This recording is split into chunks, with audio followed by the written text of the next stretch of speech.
మన తొలి వెలుగు ప్రేక్షకులు అందరికీ నమస్తే. మరొక స్కామ్ వచ్చిందిలా. స్కామ్ ఇది మామూలు స్కామ్ కాదు. చెప్తే జరంతా ఈ కారం తప్పంగా ఉంటుంది, కానీ మరి మోసపోయిన వాళ్ళు చాలా మంది ఊరంట. చెప్పే ప్రయత్నం చేస్తే ఈయన ప్రయత్నం చేయరు.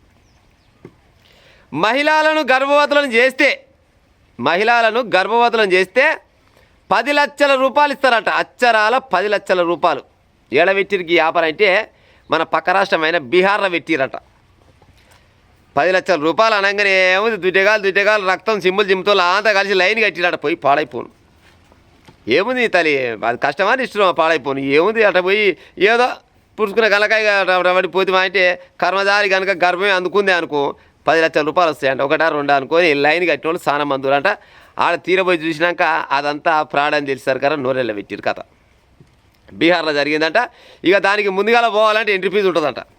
ఎంట్రీ ఫీజు ఎంత పాడైందో ఎంట్రీ ఫీజు కట్టాలంట. ఎంట్రీ ఫీజు కట్టినాక తర్వాత మళ్ళీ హోటల్ బుక్ చేస్తారంట. హోటల్ బుక్ చేస్తే పలాని హోటల్లో ఉన్నది, మరి అమ్మాయి ఉంటుంది, మరి ఆడికి పోవాలి, మరి ఆమెను గర్భవతం చేయాలంటే మరి ఎంతో కొంత ఉంటుంది కదా.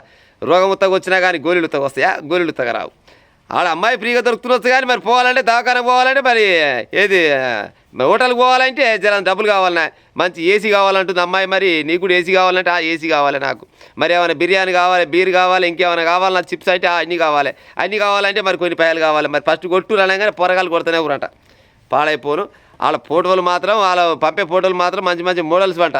మంచి మోడల్ ఫోటోలు పెట్టి ఆగో పలాని మోడల్ వస్తుంది మీ కాడికి, ఇగో ఈమెనే అమ్మాయి ఇవ్వాలనుకుంటారు, ఈమెకే పిల్లలు అయితే లేరు, పాడై మగతో అయితే లేరు, లేకపోతే పెళ్లి చేసుకోకున్నా కానీ పిల్లలు కనాలని ఆలోచన ఉందంటే ఈమెకు పిల్లలు కనిస్తావా అంటే 10 లక్షల రూపాయలు ఆపరనగానే ఫోటో చూస్తారు కదా, నా సామి కుందన బొమ్మ లేకుంటుంది, ఇటు సొల్లు కార్చుకొని ఇక పోతా అనుకొని మంచిగా పైసలు రెడీ చేసుకొని అకౌంట్లో కొడుతూనే ఉంటారంట. పైసలు కాలాస్ అయితేనే ఉంటాయి.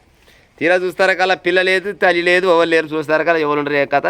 చివరికి వస్తారు కల్లా ఒకటి రంజాన్ అంట, ఆ తర్వాత ఇంకోటి పొరగాడంట. ఇద్దరు కలిసి వీటిని నిర్వహిస్తారని పోలీసు వాళ్ళకి తెలిసిందంట. పోలీసు వాళ్ళు చేస్తే ఇద్దరిని కొనవై లోపలికి వేసి తోడుపాట పెట్టిరంట. తోడుపాట పెట్టి ఎట్టట సంగతి ఏం కథ అంటే వయ బద్దెరి కోసమని మేము ఇదొక వ్యాపారం చేసినాం, దీనికి ఫుల్ గిరాకీ ఉంది సార్, పాడైపోయిన పుస్తకం మీకు అయితే పడుతుంది, లేకపోతే ఇంకా 4 లాపినా కానీ ₹1 కోటి వచ్చు.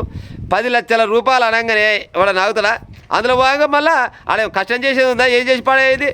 పోవాలి, అమ్మాయితోటి శృంగారం చేయాలి, అమ్మాయికి గర్భం దాల్చియాలి, రావాలి.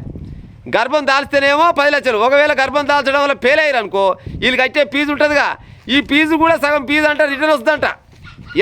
అనుకుంటాడే పోతేనేమో సగం. ఇప్పుడు గర్భం అయితేనేమో 10 లక్షలు వస్తాయి. ఒకవేళ గర్భం కాలి తాలిత్తనాలు ఉంటాయి కొంతమందికి, అందరికి ఒరిజినల్ ఇత్తనాలు ఉంటాయి, పాడైపోను. అయితే తాలిత్తనాలు ఏం చేస్తాడు, మళ్ళీ సగమనే తిరిగి వస్తాయి ఇక పైలు అనుకొని ఇక పైలు కడుతోళ్ళు చాలా మంది ఊరంట.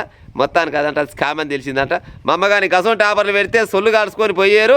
ఉత్త పుణ్యానికి పశలాగం అవుతుంది, ఉల్లాగం అవుతుంది, పోలీసు వాళ్ళ కైంట పడుతున్నాయంటే పేపర్లు వస్తున్నాయంటే ఇజ్జత్ పోయి పాడవుతుంది. ఈ స్కాములు పాడైపోను. గర్భం చేస్తే 10 లక్షలు ఇస్తా అంట. ఆడేవాడు ఎవడన్నా